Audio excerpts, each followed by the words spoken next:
वालेकुम जी। उम्मीद है कि सब दोस्त बिल्कुल खैरियत से होंगे। कई बार कुछ सवाल ऐसे पूछ लिए जाते हैं कि जिनका जवाब आप अगर सोचना शुरू करें तो फिर आपको गौर व फिक्र तो करना पड़ता है। इसी तरह किसी ने पिछले दिनों सवाल पूछा कि ये जो हज़ारों वीडियोस आप बना चुके हैं, आप ज़रा ये बता सकते हैं कि अगर कामयाब होना चाहते हैं, अगर आप बेहतर इंसान बनना चाहते हैं, तो ये शुरू कहाँ से होगा। और मैं सोच में पड़ गया कि कितने मज़ामीन लिखे, कितना कुछ बोला, लेकिन अगर सफ़र का आगाज़ करना है तो कौन सी ऐसी चीज़ है जो सबसे अहम होगी।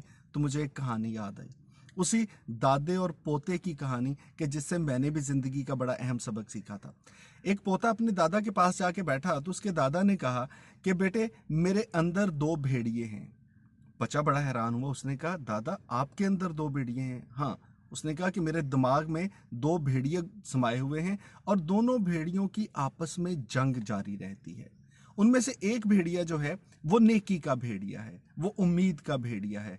वो हमेशा मुझे अच्छे काम करने पे, अच्छा सोचने पे आमादा करता रहता है। लेकिन उसके मुकाबले पे जो भेड़िया है वो भी ऐसा है कि हर वक्त मनफी बातें, लड़ाई झगड़ा, गुस्सा, नफरत, वो सारी चीज़ें मुझे करने पर आमादा करता रहता है।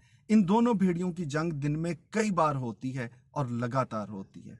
तो बेटे, मुझे ये बताओ कि तुम्हारे ख्याल में इन दोनों में से कौन सा भेड़िया जीतेगा। पोता कहने लगा कि मुझे लगता है कि दादा, इनमें से वो भेड़िया जो ज्यादा ताकतवर होगा वो जीत जाएगा।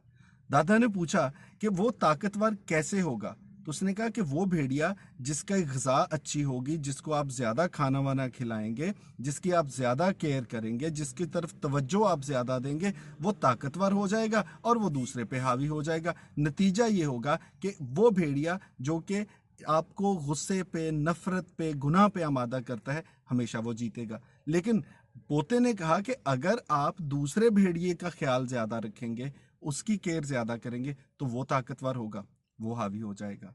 सो समझने और समझाने की बात ये निकली कि आप अगर बेहतर होना चाहते हैं, कुछ अच्छा करना चाहते हैं, तो सबसे पहले मुस्बत सोच से उसका आगाज होगा। अब अक्सर पूछा जाता है, हमारी आम सोसाइटी का एक जुमला है, कहते हैं पॉजिटिव वाइब्स। कुछ लोग ऐसे होते हैं जिनके पास बात बैठने से, जिनसे बात करके आपको सच में पॉजिटिव वाइब्स आती है। कुछ लोग ऐसे होते हैं, कुछ देर आप उनके पास बैठे, आप तखरीबी हो जाते हैं, आपके जहन में ख्यालात ही ऐसे आने शुरू हो जाते हैं जिससे मायूसी टपकती है, जिससे नफरत, जिससे गुस्सा, जिससे लड़ाई झगड़े जन्म लेते हैं। अब आप किस भेड़िए को ताकतवर बनाना चाहते हैं, ये कहीं ना कहीं आपके हमारे हाथ में होता है। और एक चीज़ और याद रख लीजिए कि किसी ने कहा था कि अगर आपका बर्तन खाली होगा, जहन खाली होगा, तो उसमें कोई भी चीज़ आके समा जाएगी। लेकिन अगर आपके जहन में पहले से कोई चीज़ है, समझ लें कि पानी का गिलास पहले ही भरा हुआ है, तो उसमें और क्या पानी आप डालेंगे। इसी तरह से मनफी सोचें तो हर वक्त आने की कोशिश करती हैं, लेकिन दिमाग में अगर मुस्बत सोचें पहले से इतनी ज़्यादा होंगी तो उन मनफी सोचों को जगह ही नहीं मिलेगी। आपके मनफी ख्यालात दूर होंगे, आप एक ऐसे पॉजिटिव इंसान बन जाएंगे कि ज़िंदगी में भी तो कामयाबी चाहिए, साथ में जो आपके इर्द गिर्द लोग हैं वो भी आपकी वजह से कामयाब हो सकते हैं। सो अगर आप ज़िंदगी में अच्छा इंसान बनना चाहते हैं तो इसका आगाज़ होगा अच्छी मुस्बत सोच से। सो आज से मुस्बत सोच को परवान चढ़ाइए, इसी की परवरिश करें, इसी की केयर करें, इसी को खाना वाना खिलाएं, इसी को पानी पिलाएं, क्योंकि ये जब तक हावी रहेगी आप अच्छे इंसान रहेंगे।